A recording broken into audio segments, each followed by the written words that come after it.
بسم الله. السلام عليكم ورحمة الله تعالى وبركاته. مرحبا بكم متابعي الأوفياء في وصفة اليوم. بريوش الوردة الهش الخفيف واللذيذ بعجين مميز سريع التحضير بدون دلك أو تعب.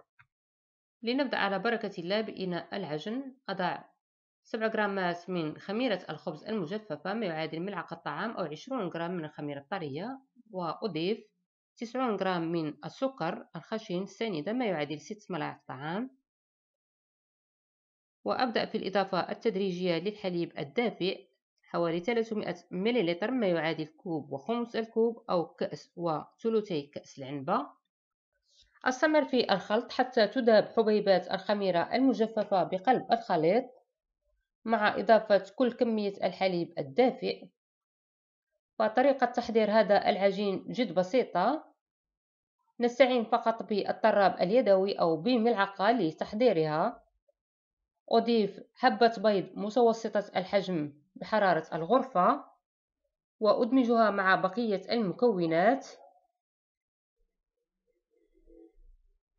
ثم أضيف 60 غرام من الزبدة المذابة وبحرارة المطبخ ما يعادل 4 ملاعق طعام، ويمكنكم الاستعانة بالعجانة الكهربائية. أضيف 3 ملاعق طعام من بودرة الحليب المجفف الحليب غبرة، وأخلط حتى نحصل على خليط بقوام موحد.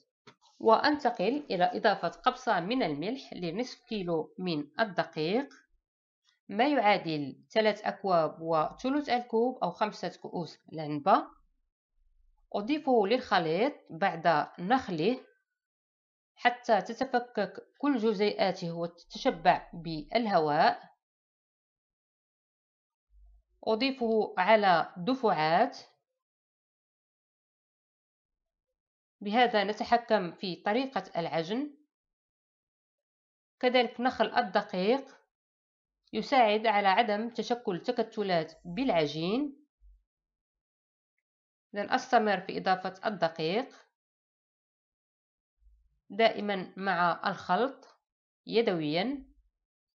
أفضل تحضير هذا العجين بالطريقة اليدوية لأن طريقة تحضيره جد سهلة وبسيطة لا تتطلب أي مجهود.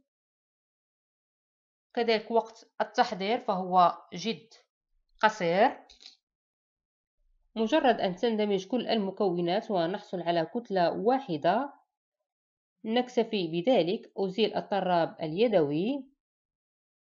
كما تلاحظون حصلنا على عجين ليس بالرخو تماما، متوسط الليونة. أستعين بملعقة لجمع كل العجين من أطراف الإناء، أشكله قطعة واحدة دون دلكه، وأرش القليل من الدقيق.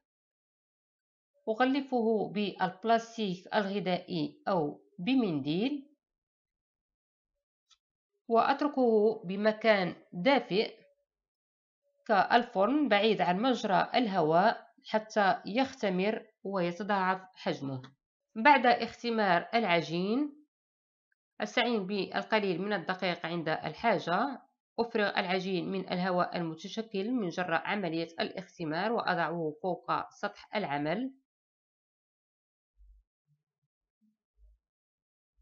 وأشكله على شكل قضيب من العجين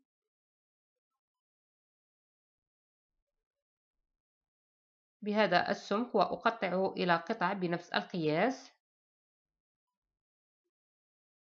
سأقطعه هنا إلى 16 قطعة. نأخذ قطعة من العجين وأبدأ في تشكيلها على شكل كرة متناسقة. كلما كانت قطع العجين صغيرة حصلنا على وحدات بريوش صغيرة، وكلما كان العكس حصلنا على وحدات كبيرة. نأخذ قطعة العجين التي قمنا بتشكيلها أولا، أبسطها قليلا على شكل دائري متناسق بسمك تقريبا 7 ملم تقريبا، وأستعين بكأس أضعه بالدقيق حتى لا يلتصق معي فوق قطعة العجين. أضعه بالمركز أي بوسط قطعة العجين المبسطة، وأبدأ في تقطيع العجين المحيط بالكأس إلى 10 قطع بواسطة السكين. نحاول أن نعطيها نفس القياس هذا لتشكيل وردة رائعة. فطريقة تحضيرها جد بسيطة، فقط باتباع هذه الخطوات.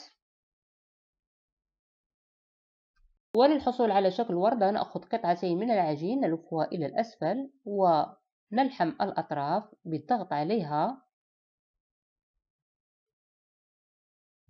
نلف قطعتين من العجين إلى الأسفل ونقوم بلحم الأطراف. طريقة بسيطة وسهلة. استمر في تشكيل بقية القطع بنفس الطريقة.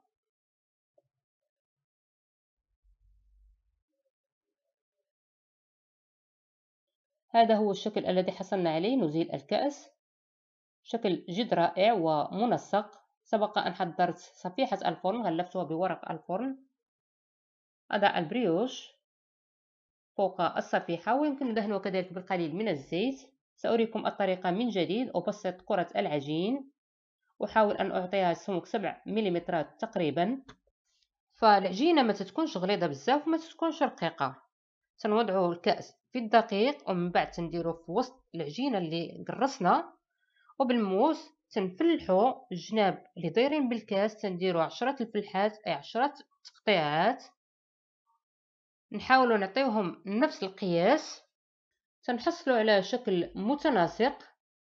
بعد ذلك تناخذوا زوج قطع وتلفوهم أي تندوروهم لتحت وتنزيو الأطراف بهذه الطريقة حتى نحصلوا على هذا الشكل. بنفس الطريقة كنشكل باقي القطع. تناخذوا زوج تلفوهم للأسفل وتنزديوهم من الأطراف.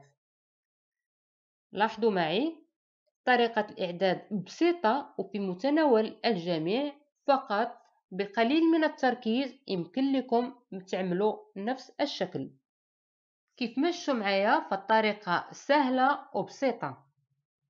إلا كانت العجينة تتلصق لكم في إيديكم فممكن توضعوا الأصابع ديالكم بالدقيق.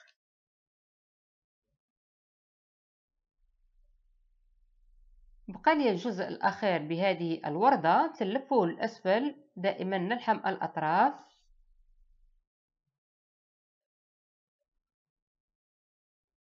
ونحيدوا الكاس.